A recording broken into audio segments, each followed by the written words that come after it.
That was Stool Pigeon by Kid Creole and the Coconuts, a unique band that took music listeners to a new dimension with its influences in Caribbean, big band, and new wave music. With me is one of that legendary band's founding members, Adriana Kaegi, who is also the leader of the Coconuts and an accomplished choreographer, designer, and now an internet marketer. Adriana, thank you for coming on Revenge of the 80s with me. My pleasure. Thanks for having me. By the way, I have a little story to tell you about Stool Pigeon. Okay. That song was written within 5 minutes. August came home one day from a doctor's office, and while he was waiting for the doctor to see him, he read this story about a stool pigeon in a magazine. Got inspired, so he came home and wrote the song. Amazing. Well, we have a lot to talk about, including a new album by you, some interesting projects that you're involved in, a documentary on Kid Creole and the Coconuts. But let's start here. How did you and August Darnell start up Kid Creole and the Coconuts 30 years ago? August Darnell and Cody Mundi were in a band called Dr. Bazard's original Savannah band, and they were very successful with the song Cherchez la Femme, and I played a fool for you. Those were 2 #1 hits here in America, and they were nominated for a Grammy. However, things declined from then on, and they weren't very happy in that band anymore.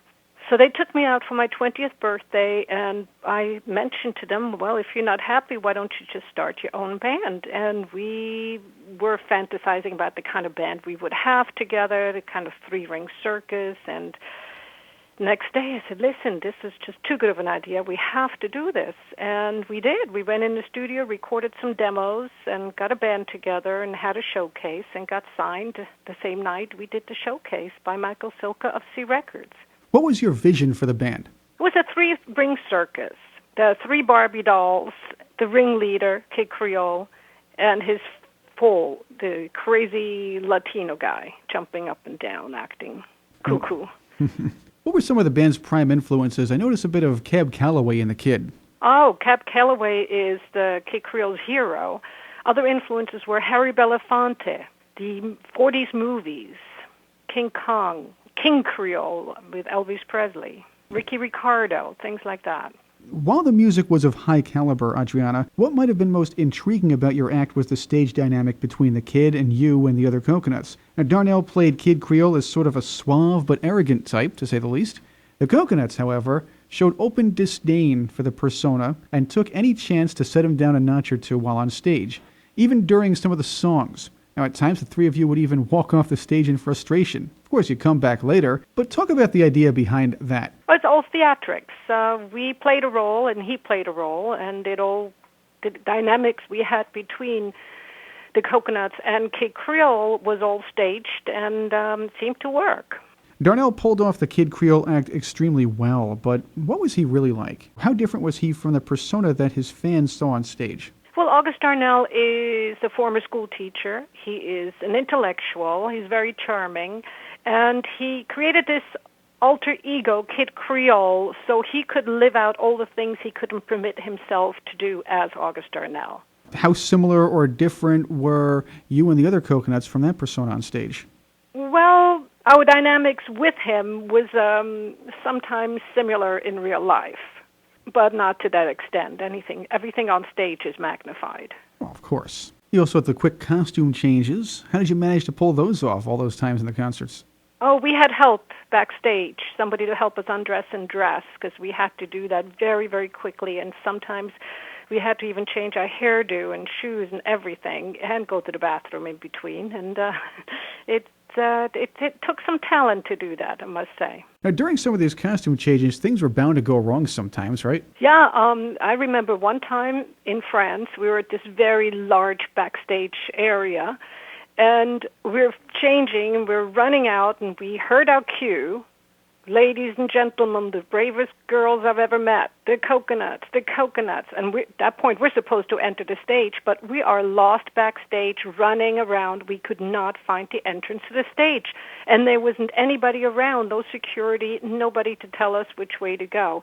And it just was such a Spinal Tap moment that we all started laughing out loud because we couldn't believe it. Eventually, we found the stage, and the show went on. Adriana Kaegi is with me on Revenge of the 80s radio. I must add that Kid Creole was also one of history's best dressers, with the cool suits and stylish ties, up to the Martin Fry standard, if you will, of great wardrobes. August started wearing suit when he was still with Savannah Band, and he is still wearing them. In the 90s, I once approached him and asked him, don't you think it's time you changed your look? And he replied by saying, well, I'm going to keep this look because it will always come around. And he was right.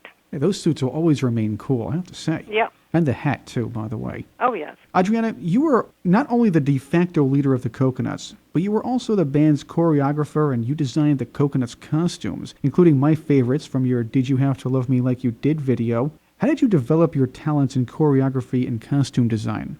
Well, I started dancing at an early age, and I choreographed my first dance at, I think, 7 years old or 8 years old, and enjoyed that tremendously. And moved to New York and studied with Alvin Ailey and Martha Graham and took choreography courses and did a lot of studying at the Performance Arts Library to find out what people are dancing, why they're dancing, how they're dancing, kind of like dance history, because in those days there were no courses in university to take about dance history.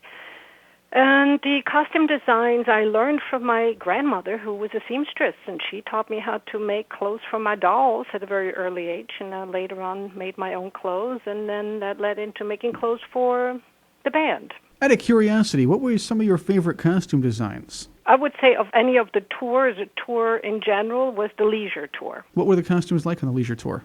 Very summery, very loud, bright, fun, colorful, very mixed. Polka dots and stripes and all kinds of weird patterns together. Loud, fun. What about some of the moves that you invented for Kid Creole and the Coconuts as the choreographer? Well, since we had an unusual eclectic musical style, I had to match that with the choreography and create an unusual eclectic dance style. And I was influenced by Haitian voodoo dance, African dance, flamenco, belly dance, and I just kind of mixed it all together. Now that you mention that, Adriana, I did see a video from one of your movies, Something's Wrong in Paradise, where you and the Coconuts sing Can't Keep a Good Man Down. It's the one where the boat crashes on an island and you're trying to find a way to get out of the beach and things like that. You're using the whole stage dynamic with Kid Creole and he forgets his wallet. But the dancing, the choreography, the singing was put together so well. It sort of reminds me of everything you just said about your dance moves. Well, thank you. Talk about that project.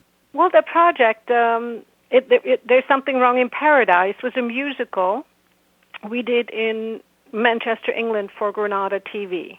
Well, we all are crazy about musical, but August's dream is to do musicals. And so that was one musical we did for television. And later on, August went on to star, I think, for 8 years in a musical in London called Oh, What a Night. And he is currently just finishing to write a musical called Cherchez la Femme that he is writing with Vivian Goldman. And we all hope that they will be on stage soon. Who knows? Maybe I'll get to choreograph it. Adriana, while Kid Creole and the Coconuts were hit machines in the UK, what, in your opinion, was the turning point when the band started to gain more recognition internationally? 1982, and it was the exposure. Island Records did a marvelous job in promoting the band. We were in every cover of every magazine. We were on every television show. And in that summer, you couldn't walk anywhere in Europe without hearing one of the Kid Creole and the Coconuts songs. Our album was for 6 months in the top 10 album charts, which was pretty much record-breaking at that time. And naturally, the rest of the world took notice. After that, we got a lot of engagements outside of Europe and America, and we started touring as far as Japan and China and South America. With me is Adriana Kaegi, founding member of Kid Creole and the Coconuts. Straight ahead, we'll talk about the fall of Kid Creole and the Coconuts, Adriana's documentary on her time with the band, and Dear Addy. I'm Chris Cordani, and this is Revenge of the 80s Radio.